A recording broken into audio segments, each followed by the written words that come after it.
किसान भाइयों, राम राम, नमस्कार, जय सिया राम। मैं पुनः आपके समक्ष प्राकृतिक किसान राहुल अवस्थी बुंदेलखंड प्राकृतिक विद्या फार्म में आपका स्वागत करता हूं। आप लोग कैसे हैं? आशा करता हूं कि आप लोग स्वस्थ होंगे। फिर भी मैं ईश्वर से प्रार्थना करूंगा कि आप लोग सदैव स्वस्थ और खुशहाल रहें, प्रकृति से जुड़े रहें और प्राकृतिक चीज़ों का उपयोग करें। जैसा कि हम लोग आज बात करने वाले हैं, ये मार्च महीना लास्ट चल रहा है, तो इस समय क्या है कि अधिकांश से कटाई शुरू हो गई है। कुछ फसलों की जो अर्ली फसलें हैं, जैसे आपका मटर हो गया, सरसों हो गया और कुछ चीज़ें हैं, तो इनका सबकी कटाई शुरू हो गई है। तो मैं किसान भाइयों से यही निवेदन करना चाहूँगा, जो कटाई के उपरांत, थ्रेसिंग के उपरांत जो अवशेष बचता है, भूसा बचता है, वो आपके जानवरों का काम आएगा।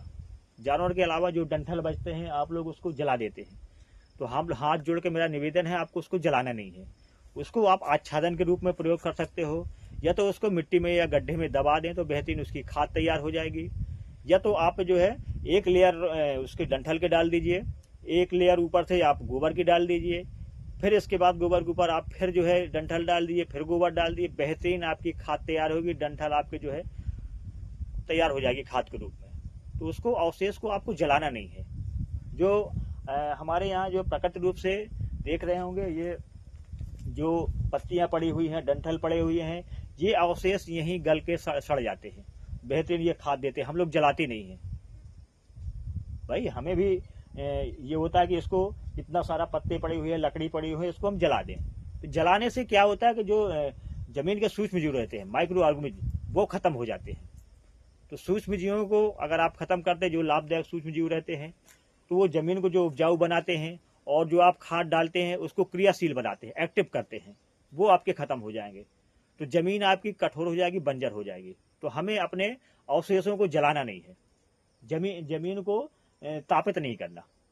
अगर आप सूक्ष्म जीव खत्म हो जाएंगे तो आपको जो उपजाऊपन, जो सूक्ष्म जीवों के द्वारा जो भी हम अगर खाद डालते हैं, तो वो अपटेक करके, ग्रहण करके उसको एक्टिव रूप में फसलों को प्रदान करते हैं। तो हमें अपने सूक्ष्म जीवों को बनाए रखना है, जो लाभदायक हैं और जो अपने जमीन के अंदर पाए जाते हैं, उनको बचाने के लिए हमें अपने अवशेषों को नहीं अवशेषों को जलाना नहीं है, अवशेष को खाद बनाना है, खाद के रूप में प्रयोग करना है। इसलिए आप लोग उस डंठल को फेंकिए मत और अपने इस्तेमाल करिए उसको आच्छादन के रूप में। गर्मियों में किसी छोटे पौधे उसके नीचे आप डाल सकते हैं।